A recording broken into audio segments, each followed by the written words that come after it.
Welcome to another episode of Progress, Potential, and Possibilities, discussions with fascinating people designing a better tomorrow for all of us. I'm your host, Ira Pastor. Welcome everybody again to another episode of our show, bring you another really fascinating guest today, involved in creating a better tomorrow on some really unique fronts. Today we have the honor of being joined by Dr. James Revill, who is head of the Weapons of Mass Destruction program at the United Nations Institute for Disarmament Research, or UNIDIR. Dr. Revill's research interests focus on the evolution of both the chemical and biologic weapons, and he has published widely in these areas. He was previously a research fellow with the Harvard Sussex Program, Science Policy Research Unit, University of Sussex, completed research fellowships with the Landau Network Volta Center in Italy and the Bradford Disarmament Research Centre in the UK. He holds a Ph.D., which is focused on the evolution of the Biologic Weapons Convention from the University of Bradford in the UK, and his areas of expertise are quite broad, including biologic weapons, biosecurity, bioterrorism, chemical weapons, chemical terrorism, the Chemical Weapons Convention, as well as compliance verification and improvised explosive device and technologies. We're honored to have him with us today. I'll be talking about a wide range of themes. But Dr. James Revill, thank you so much for taking the time to come on the show today. Thank you very much. It's a pleasure to be here. I feel as I should also clarify my work is around it. It's about preventing these weapons, not making them. I think that's an important caveat to put at the top. But thank you. I'm delighted to be here. Absolutely, most definitely. James, it is an honor to have you. I would really like to start off, I think, just with a general introduction to you and a little bit about UNIDIR. I know sort of your purview is quite broad in terms of weapons of mass destruction and other strategic weapons per your title. We'll be getting into some of these individually in terms of the Biologic Weapons Convention and so forth. But take us a little bit into the organization and sort of a little bit about your purview, sort of where you get your directives from, what you decide to focus on in this rather broad basket every day. Take a little time and introduce yourself on that front, if you would. Thanks. So perhaps if I can talk about the WMD and Space Security Program. Sure. It's a relatively small yet collegiate group of sort of experts and researchers working on a range of issues from nuclear disarmament, nuclear risk reduction, through to verification as a big part of a number of streams of work that we do, as well as work on trying to strengthen the norm against chemical and biological weapons, and looking at issues related to the security of outer space and preventing conflict in outer space. So it's quite a broad range of topics that we do address, and we have a sort of team of sort of 5 full-time staff that are working on these topics.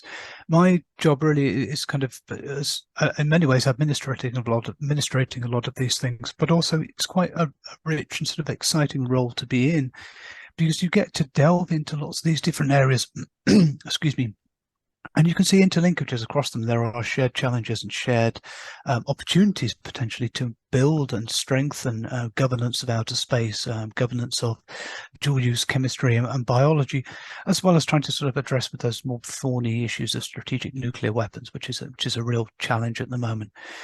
Where we are and the work that we do is, I personally think it's particularly interesting because we are an autonomous UN institute and we're based in Geneva, which means we're kind of at the heart of this disarmament community. So we get to interact with diplomats from states, officials, as well as stakeholders quite a lot as well.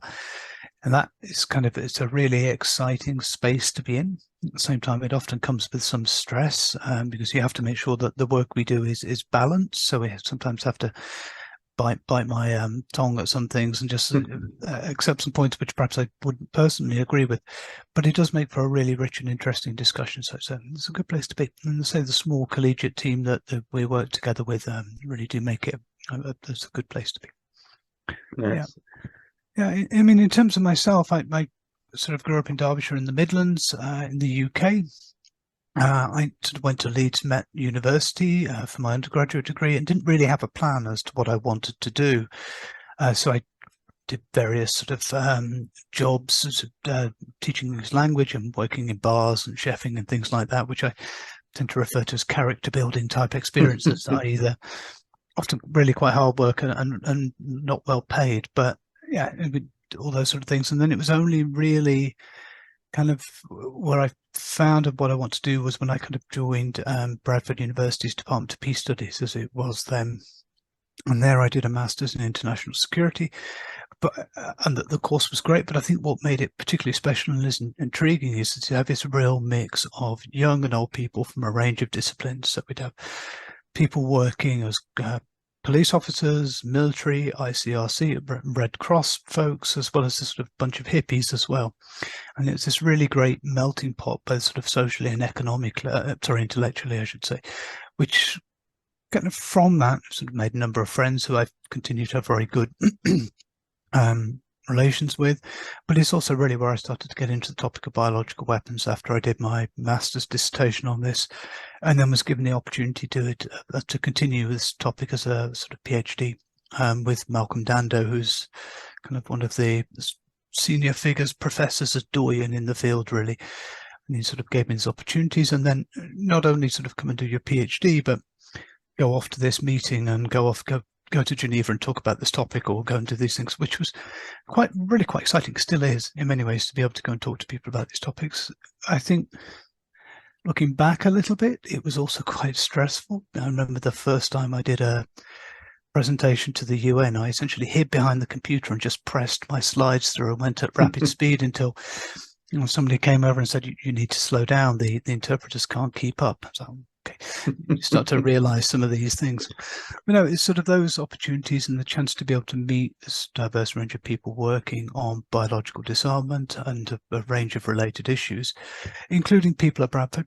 So there's a cohort of Bradford PhD students who worked on this topic and still in the field. Yeah, it was a really great opportunity. And from there, I then went to the Harvard Sussex Program, where I worked as a researcher, but also as a lecturer on a number of different topics.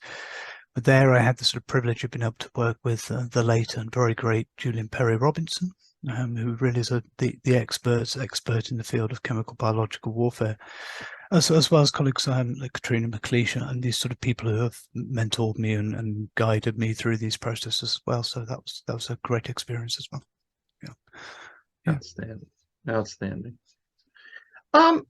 So I think, because it is such a broad portfolio, I think, a great place to start off would be, obviously what you just mentioned is the area that you've been spending the most time focusing on over the years, namely the Biologic Weapons Convention, and sort of the full name of this treaty is the Convention on the Prohibition of the Development, Production, and Stockpiling of Bacteriological, Biological, and Toxin Weapons and their destruction. And just for clarification, when we talk about this, we're talking about and examples being something like a Clostridium botulinum, which creates a botulinum toxin. When we talk about toxin in this particular case, we're not talking about, and we'll get to sort of synthetic chemical agents later on, we're not talking about something like a VX nerve agent, but the toxins that these bacteria and so forth, viruses can produce. Created in 1975, entered into force, the first multilateral disarmament treaty to ban an entire category of weapons of mass destruction. Take us, if you would, for a few minutes just into the history of this, if you would, because I think it's, while we think of nuclear disarmament and so forth, we hear a lot less about this particular treaty. Take us, if you would, James, a little bit into sort of the history of it.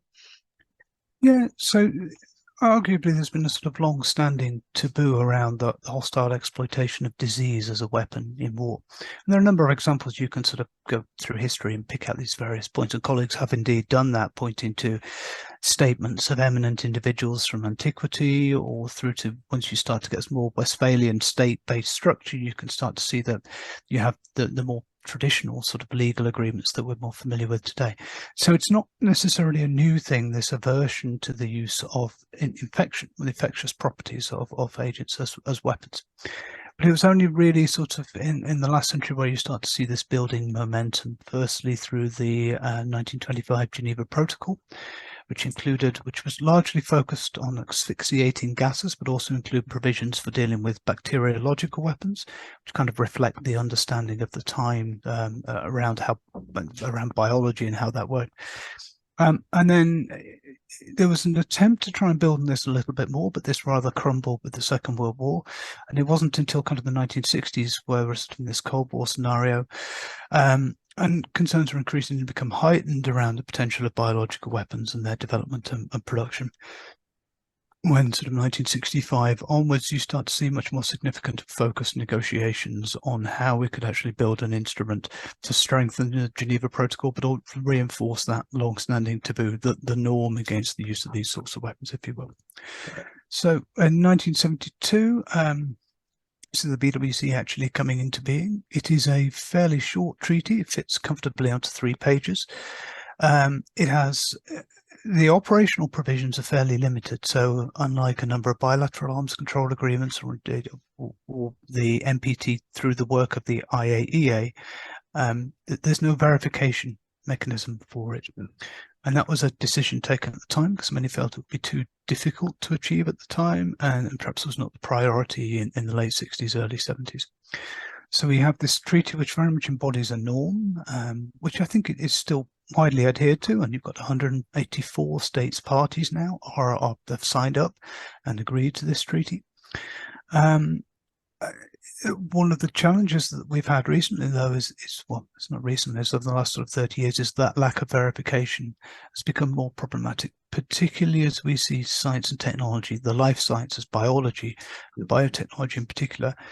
It's advancing rapidly over the last 2 decades in particular, and it's converging with biology, is converging with these other different technologies in ways that could potentially unlock new forms of biological weapons, or they could even fix some of the challenges around past biological weapons programs. So we're starting to see the scientific change, and this is, at the moment, I think it's particularly concerning because we're also seeing this increased tension at the geostrategic level between the US and Russia, to the West and Russia, and a number of other countries that are involved. And you can see how the sort of international relations scenario has become much more fraught. So I mean, my view is that this convention, for all its limitations, has become increasingly important over the last couple of years. And we have a chance at the end of this year through the BWC 9th Review Conference, which is a sort of 5-yearly get-together of states parties, to try and do something about it, to try and look back at the past, to take stock of what's been done over the last sort of 5 years, and perhaps more importantly in this particular case, to chart a course for this increasingly important treaty over the next 5 years and beyond. And I think there's a really important opportunity for states and stakeholders to kind of come together, and despite the difficult situation geostrategically we find ourselves in, still try to find ways to actually strengthen this convention and build upon it so there's greater confidence in compliance. I think would be particularly important, as well as addressing a number of other concerns related to things like international cooperation, which has been a long-standing and again also an increasingly important area of discussion, particularly for many states parties from the global south. You see sort of events like COVID in some ways have increased that attention to international cooperation, because for all the good public health cooperation we saw, there was also a lot of competition for resources. So yeah, it's changed. The last 5 years have been really quite challenging, and I mean, one would hope that would give momentum to trying to build this convention in November, December this year. And along those lines, continuing you've extensively published on these themes as well as others, and there was an interesting piece you wrote back. This was back in July of 2006 for the European Molecular Biology Organization, entitled "Hippocratic Oath for Life Sciences," and in this paper, bring up the concept of dual use, of the dangers of it, and we talked about things like that on the show in the past, in terms of that these technologies, whether we're talking about the CRISPRs or the synthetic biology, the gene drives, and so forth, amazing potential for constructive properties in society, but also extremely potentially destructive. And obviously, these are issues that you have to think about in your role.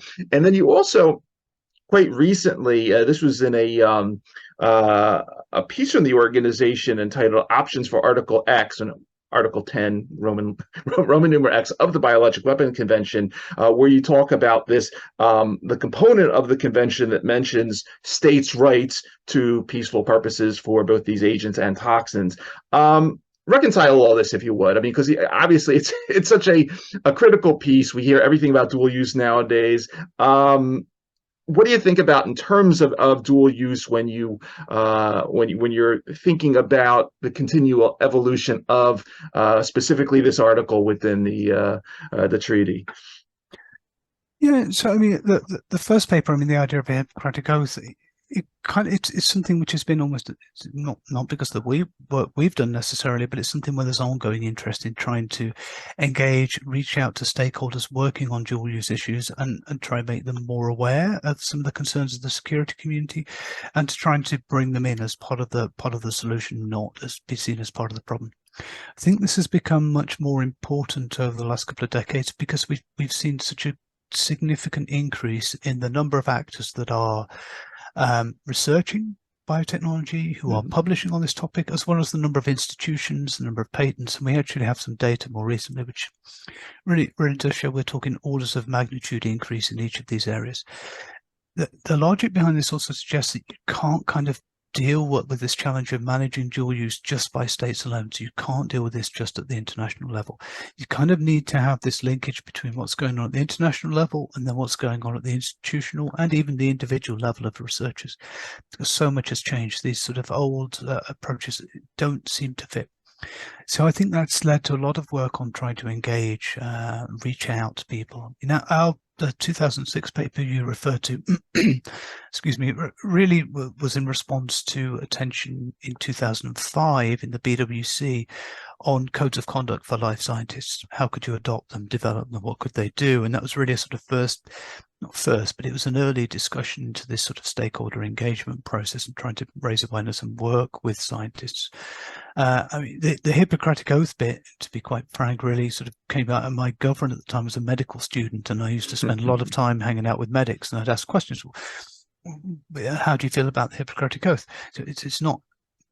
I wouldn't want to present it as being a sort of systematic, comprehensive, huge survey. It really was just some of the thoughts of people I was with.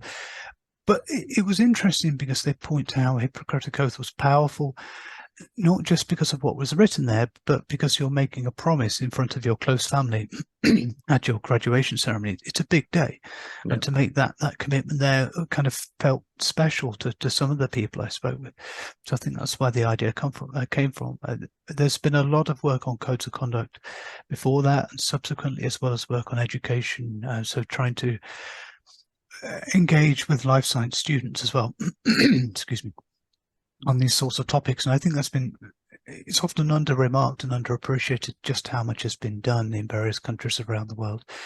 And of course, more recently, there's been probably two key things which I think have captured a lot of attention. The first of these, I think you had Anna Laura talking about the WHO global guidance fairly recently. Yep. So that's one really important step, and it's one we've sort of vaguely involved in that with a number of others in terms of developing that guidance. But it's a WHO product, which I think is important as well, because it kind of has that international aspect to it. And it was really quite a geographically diverse set of people that were involved in those discussions. The other thing that's emerged are the Tianjin guidelines, which have come out of Tianjin University, but done jointly with Johns Hopkins University in the US. And this is really to try and set out some biosecurity guidelines that others can build upon in their own sort of related work. So these sorts of initiatives are still ongoing. And that's just two examples of quite a wide number of activities that really have taken place, often don't get the attention they deserve, and they often depend on champions, individuals or institutions, really trying to sort of put their head above the parapet to kind of raise these points, to try and push these issues forward. It's something Bradford University again has done a lot of work on to try and maintain this sort of attention to how you can reach out and engage with scientists in academia in particular, to make sure there is some awareness of the concerns, to make sure there is, I suppose, vigilance and around dual use risks that could emerge. It's quite challenging because many life scientists have different priorities, and often it's kind of making sure they get the next publication out, the next project funding batch comes in, and make sure they get the next patent, and that's perfectly understandable. But I think trying to make sure there's a sort of ongoing discussion to raise awareness of some of these other issues, I think is important and needs to be done quite carefully. Yeah. Do you want me to go to the Article 10? Please. I think that's, another sort of interesting piece of the issues that you have to deal with on that front. Yeah. So I think as we've seen the Biological Weapons Convention evolve, initially when it was negotiated, Article 10, which deals with international cooperation, has two parts. One is a promotional paragraph almost. The other one is this regulatory paragraph. It doesn't seem to have been given a great deal of attention. But over the years, as we've seen the value, economic and societal value of biotechnology increasing, many states in the global south in particular are pushing for greater access, greater international cooperation, and often express increasing frustration about what they see as being unfair and export control denials in some cases. This is quite a politically sensitive issue because there are those people within export control groups who would make the case that, well, we need these in order to preserve our own security, and the number of denials is very, very limited. I think 0.01, I think, was one figure which was produced fairly recently of the number of denials. But it's become a real friction point and a perennial challenge to try and move the Biological Weapons Convention forward. Because understandably, there is this real interest. Well, we feel there's a sort of have and have nots approach, which is not what the BWC was designed to do.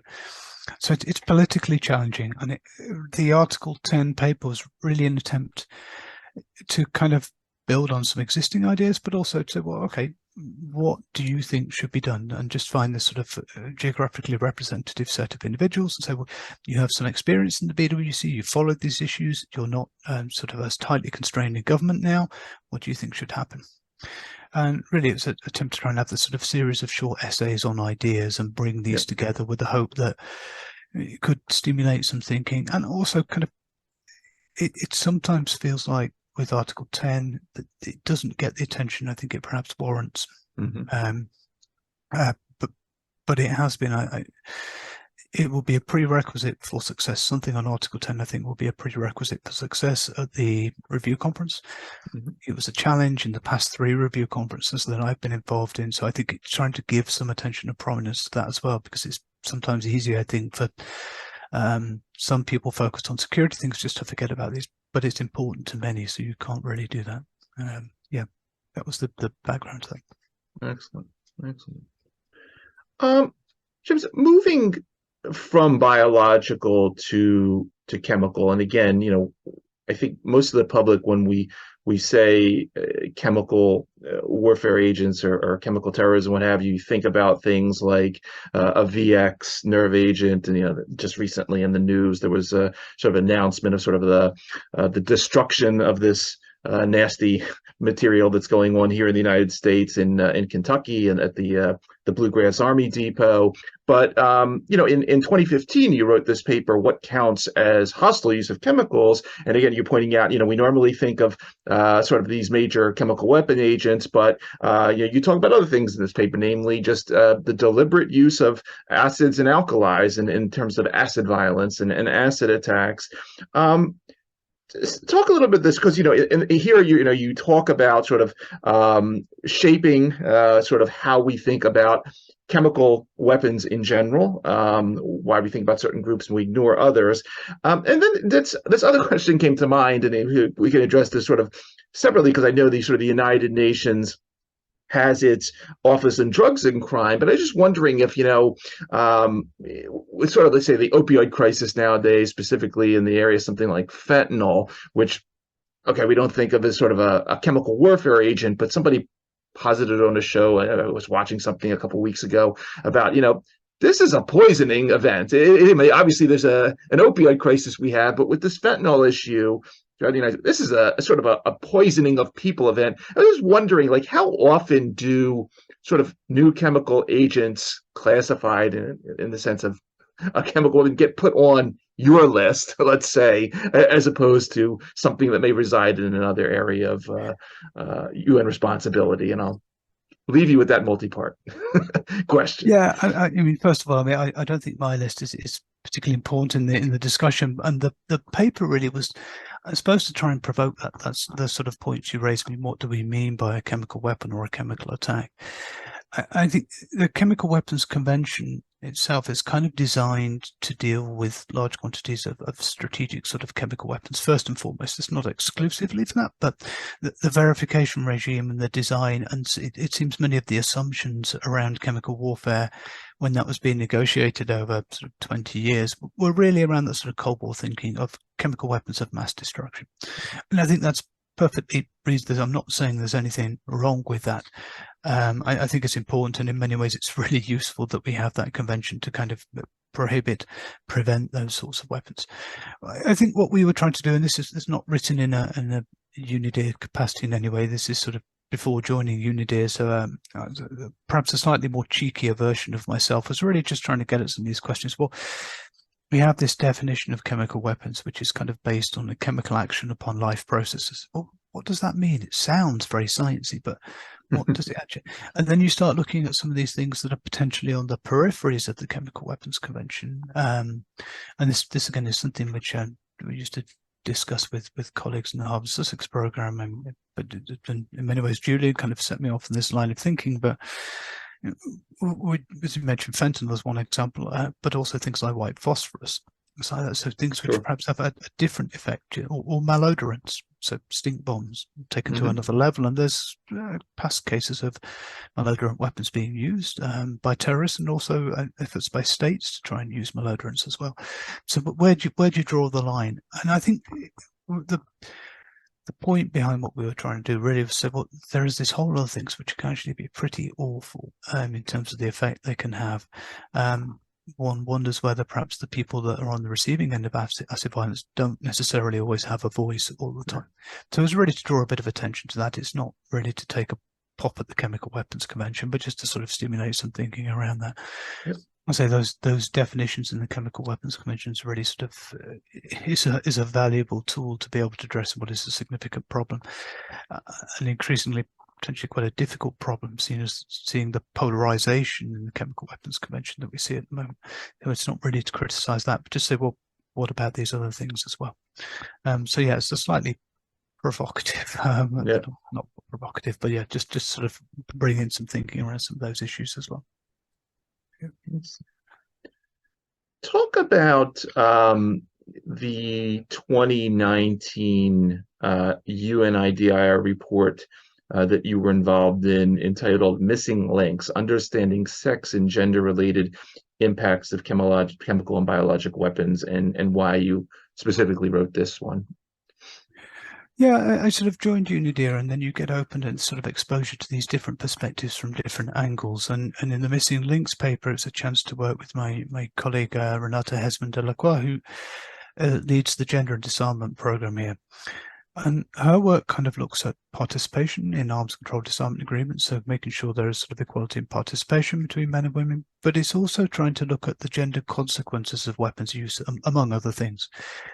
And this kind of struck me as quite interesting, because the consequences of a biological attack against humans, or animals, plants for that matter, but with humans it's easier to talk about, consequences would be pretty awful for most people involved, but they're not necessarily going to be equal and the same for everybody. So that, and the more you look at these things, so with Ebola, for example, you can see that some of both the sex-specific effects, actually it can end up affecting women more.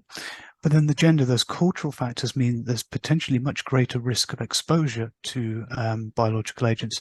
If, for example, if you have 70% of your public health workforce, both in a professional and personal capacity, is female, then there is a kind of a difference in the risks there, because they're going to be the people that are trying to provide those public health measures. They're going to be often deal with treatment of bodies as well.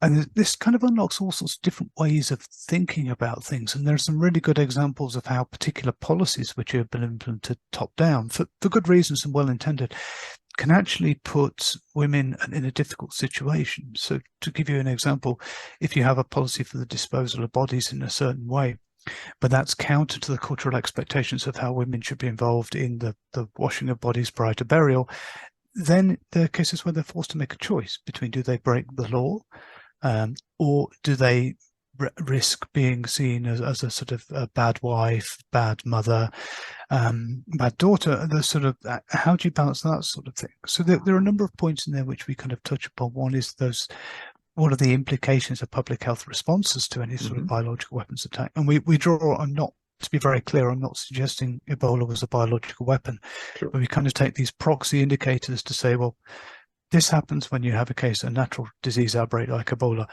There is a risk this sort of thing could also happen, and perhaps maybe more likely with a biological attack, because things will have to be done at pace and there'll be a lot of pressure. So what will it have a bearing? Is there a way perhaps not just to think about the importance of culture, but also gender when you're looking at responding to a public health outbreak or a biological weapons attack? And I think it's often a difficult question in some. A number of states are really championing and pushing this forward, but it's also an area that counts resistance when you start talking about gender sometimes. But for us, pointing out it's not just the participation issue, which is important in and of itself, but actually also looking at the gender consequences kind of makes you think, well, maybe there is more we need to do in sort of preparing to respond to an outbreak, including through the Biological Weapons Convention, which has an Article 7 deals with the provision of assistance in the event of a violation of the Biological Weapons Convention. So if you want to think about how do you provide assistance, are there ways to perhaps make it more effective and to bring in perhaps in this gendered lens to thinking, how are you going to deal with this situation? Yeah. So it's not something we were aware of, that there'd been much done, certainly not in the biological weapons context, but you take these indicators from natural disease outbreaks and say, well, maybe we need to think a little bit more about this. And we don't claim for this to be definitive and comprehensive, but we did hope to start a discussion, and I think we've done that to some extent, and we're quite proud of that. Absolutely. No, that's why I wanted to, in talking to you, I wanted to sort of lay out sort of the broad swath of your portfolio and all the different issues that you have to think about in this role. So I appreciate you sharing that, and I thought it was, it was a quite interesting angle that we just don't normally think about when we're talking about these topics. James, one other interesting area, and again, when we think weapons of mass destruction, we think the biological, the chemical, the nuclear, of course. You wrote a chapter in a book on improvised explosive devices. The book's From Gunpowder Revolution to Dynamite Terrorism, talking about the history of explosives in general in warfare, and then ultimately to sort of modern day uses of dynamite in terrorism, IEDs, and so forth. You guys just say a few words about this, sort of your responsibility here, and then we've had people like Irakli Berzeh on the show from UNICRI, talking about drones and robotics and all sorts of, again, dual use problems on that front. Any interesting interaction there in terms of, obviously explosives and dynamite are bad, but there's these other potentially bad dual use stuff going on. Any interesting cross conversations there, sort of when we talk about sort of this general area of dynamite terrorism, as you explain it? Yeah, so this was something which was produced. There were a couple of chapters. It was essentially a small book on IEDs, has been the sort of paradigmatic weapons of new war. And this was a project we had sort of jointly between Sussex and LSE in London with Mary Calder. And again, Julian was heavily involved in this as well. We had a number of different case studies on particular technologies, and the objective behind the project overall was to look at strategic governance of technologies. The IED bit was something that I found a kind of really fascinating history of IEDs, and one of the, in the back of my mind at least, one of the reasons for doing this is not only to have a standalone piece on IEDs, but because you have this rich, fairly well documented case history. What can this tell us about prospects for chemical or biological terrorism? What can we kind of learn as to how the pathways towards innovation that were taken there that might apply or might not, but at least just trying to see if we can make sense of it. So we did quite a lot of digging around various sort of historical case studies from various anarchist groups all the way to how these weapons were used by states in conflict in some cases as well. And how the sort of, just been joined by a toddler. Marty, I'm just... Yeah, you come back. bring them in. Yeah, good. No problem. Yeah. We like everybody on the show. Okay, I think it's more the iPad than me that she's interested. I'm just going to close it. Take your time. Thanks. Yeah, so with the IED's work is to try and understand some of the rationales behind driving people towards the use of what was in some cases a new form of technology at the time, with sort of explosives with the gunpowder revolution. And we try to link this with more theoretical frameworks and scholarship from the innovation and science technology studies literature. So, okay, so you've got these various different factors seem to inform the decision to pursue IEDs, and they include things like the complexity, how difficult is it, how much tacit knowledge is it realistically going to require, how compatible are these weapons, and the compatibility may seem odd now, but how does it fit with ideologies? And it's interesting to look at sort of early forms of explosive weapons were met with absolute condemnation from many people. I mean, if you look at, there's a sort of barbarism. It's people question another's manliness if they used IEDs as opposed to going and using a sword and this sort of thing. If you go back in history, there's a number of case studies where actually there was quite a lot of obloquy or opposition to the use of these sorts of weapons. So compatibility, how does it fit ideologically, but also organizationally? And I think there's an interesting thread here to explore. We hear a lot about chemical biological terrorism, internet recipes, sort of bioterrorist handbook. But actually, this compatibility issue and then the complexity are actually quite important. So the IEDs was an interesting case study. And there are other things like the extent to which an environment was needed to test, to trial the technology was also important. And the visibility of the technology seemed to be significant because you can't innovate with something you don't know about. So how much awareness, how much attention does this sort of thing get? And does that have a bearing on how people sort of fit this into their calculus of what route to take to cause harm? So as with much of the topics that we discuss of chem bioterrorism, IEDs and nuclear weapons, it's really not the most cheerful of things to discuss, but it is kind of a rich case study history, which I think there is more that could be learned from understanding how people innovate with one technology, which may be able to map on to others. So that was one of the reasons for kind of working on this as well. In addition to the fact that, was part of the project that we had that I wanted to really get into, but yeah, it was a useful additional strand to understanding these factors. Excellent. Yeah. Excellent.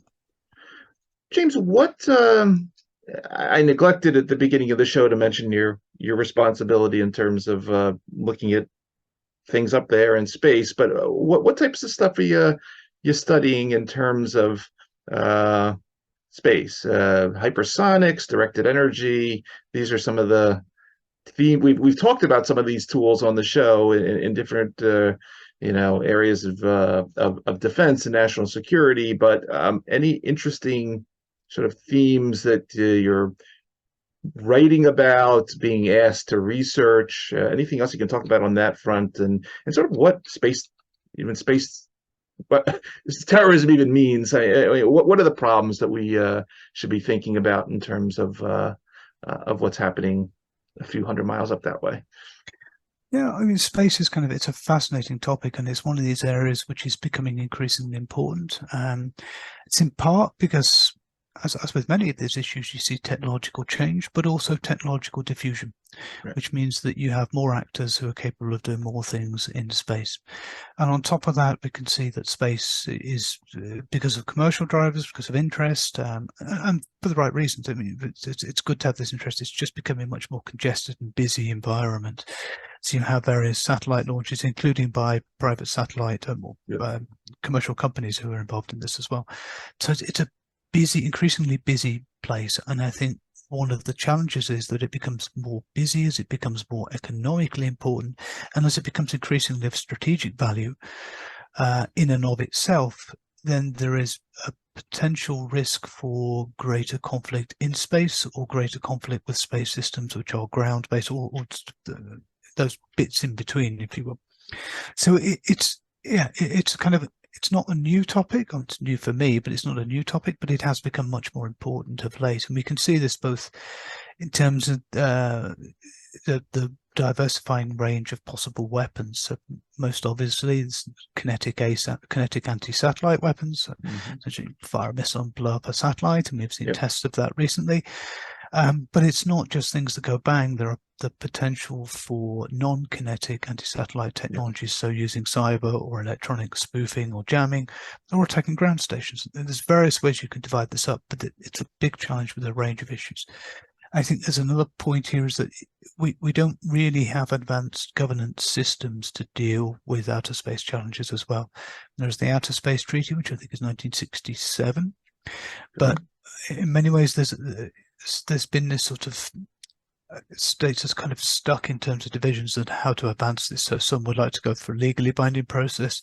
Others are advocating, at least in the first instance, for more normative type approaches. And we see this with the open-ended working group, which was established last year to look at responsible space behaviors. It's kind of another indication of how space has become much more important now. So it's trying to kind of better understand those threats, to map out what governance systems, both internationally and nationally, are in place, and then to look at perhaps ways in which that governance system, in which we can kind of prevent the emergence of sort of space conflicts as far as possible. What can we do in terms of verification? What role does the private sector and commercial actors have to play? So we just concluded our annual flagship event, the Outer Space Security Conference, last week, in which we had diplomats, sort of private sector actors, and a lot of kind of thinkers, and a really interactive discussion on challenges and kind of opportunities for advancing space security. This is one of a number of things we do in terms of facilitating discussion across political divides, trying to talk to stakeholders, trying to better understand the problem, and trying to put forward options for parties, for states to consider in trying to advance and make sure that we have a safe, secure and sustainable space environment for operations moving forward, because it is becoming increasingly important. It's tied to a number of sustainable development goals and development initiatives. And I don't think it's always well realized the extent to which, if you take away those space assets and that space services, then actually there will be significant implications on Earth. And it doesn't always have, I'm not sure that's always clear, but it's important to raise. Absolutely. Absolutely. It also makes me, sorry, a side note here, it makes me think of the classic Pink Panther film from the 1970s, where they make the United Nations building disappear using these advanced technologies. So it's good to see it come, somebody thinking about these problems in 2022. But anyway, getting back to serious things. James, what else is coming up for you in terms of 2022 as we enter 2023? Any conferences that you're going to be talking at, places that we should look to maybe listen to you, meet you, anything else happening on your calendar that you want to talk about? Please take the floor and educate us more. Thanks very much. I mean, there's always events, publications coming out. So, I mean, with the sort of UNIDIR website, we just completed an event looking at the Biological Weapons Review Conference as a short discussion with just really good participation, but there's be a video online of that in terms of what to expect, what could come out of the review conference. That's a kind of key focus, at least in my mind. It's a 5-yearly event, and it's a big one at a critical juncture. So trying to at least stimulate thinking around that as much as possible is one of the key things we're looking to do. We'll continue to have events on space security related issues, of course, and so that's on the website, there'll be those available, and also looking to try to diversify who we're talking to on space security issues and who we're kind of working with. So we've had a series of regional events in Latin America, in ASEAN region as well, and then we're going to be turning to a continental African event next year with a view to kind of bringing together regional partners there. Sort of further afield, we've got the Chemical Weapons Convention Review Conference, which is scheduled to take place in May of next year. So we're preparing papers and reports to go into that event. It's quite a contentious topic nowadays, but if there are ways at least we can provide institutional knowledge about the Chemical Weapons Convention, that's something we'll continue to work on. And then we have a number of events on nuclear risk reduction, a sort of key area of our program sort of work in looking at how can we map out those pathways to escalation to potential nuclear weapons use, and what can we do to prevent them. And then the other sort of area of work which we're heavily involved in within the two programs I'm involved in is nuclear disarmament verification. So trying to expand the policy options for nuclear disarmament verification. What can we actually do now using current technologies, which perhaps wasn't possible in the past, but also what space is there for moving that forward? And we'll be providing support for the group of governmental experts on that topic as well. Yeah, I mean, a lot of the stuff I should probably be much better prepared in order to be able to talk through all the events we have coming up, but there's a lot of material on the website in terms of the events. And beyond the programs I'm involved in, we also do work on conventional arms. So I have colleagues working on IEDs, working on issues related to small arms, light weapons, a number of different conflict resolution streams there as well. And then colleagues working on issues related to security and technology. So this gets into things like the work on AI, on cyber, and issues kind of related to that. And there's an overlap between all the programs. Yeah, colleagues work on WMD Free Zone in the Middle East, and then, as I mentioned before, Renata leads the Gender and Disarmament Program. So between those work streams that we have going on, it's pretty busy, but I wouldn't really want it any other way. Yeah. I mean, I was about to say, I'm glad there are people like you, James, that are thinking and focusing on these critical issues that basically affect all 8 billion of us. So no, it's an amazing portfolio. I wish you much success, and I take my hat off to you for focusing on these issues and ultimately keeping us all safe from, well, as you said, focusing on the constructive use of all these tools and avoiding the destructive use, and just really an amazing platform. And really wishing the best with all of it as you move it forward at UNIDIR. For everybody that is going to be listening to this particular episode on our across the podcast or watching it on our YouTube channel, again, you've been listening to Dr. James Revill, head of the Weapons of Mass Destruction Program and Space Security as well at the United Nations Institute for Disarmament Research, UNIDIR. We will put links in the bio to the show. James, again, I want to thank you for taking time out of your schedule to come educate us for a little while on all these important topics that you're involved in. Obviously, thank you for working on them. And as we like to say on our show, thanks so much for helping to create a better tomorrow for all of us via the work that you're doing. It's a really very impressive portfolio. Thank you, Aaron. Thank you. It's been a pleasure to join. So thank you, and yeah, good luck.